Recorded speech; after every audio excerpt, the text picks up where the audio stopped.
डाळिंब शेतकरी बागायतदारांना पडलेला प्रश्न असेल की डाळिंबीच्या खोडावरती हे काय बांधलं आहे.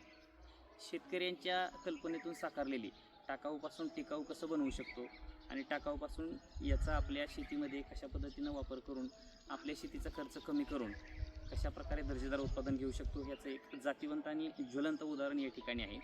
तर ज्यावेळेस ऊनचाटा येऊ नये म्हणून शेतकरी बांधव प्रोटेक्शन पेपर डाळिंबाच्या बागावरती हातरून घेतात. कालांतरानं तो प्रोटेक्शन पेपर खराब झाल्यानंतर तो टाकून देण्यापेक्षा शेतकरी बांधवांनी अशा पद्धतीनं डाळिंबाच्या खोडाला बांधलेलं आहे.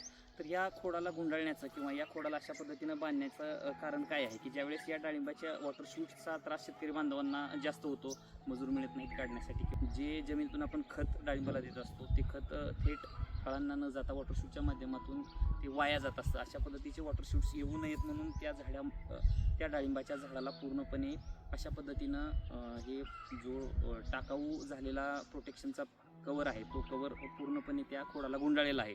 याचा दुसरा फायदा असा होतो की स्टीम बोरर किंवा पिनहोल बोरर यांसारखे जे कीटक असतात किंवा ज्या उपद्रव करणारे कीटक असतात यांचा बंदोबस्त होण्यासाठी अशा प्रकारे आपण डाळिंबाच्या खोडाला अशा प्रोटेक्शन कवर आहे याचा अशी गुंडाळणी करून आपल्या बागेमध्ये जो अनावश्यक होणारा खर्च असतो तो आपण टाळू शकतो. धन्यवाद.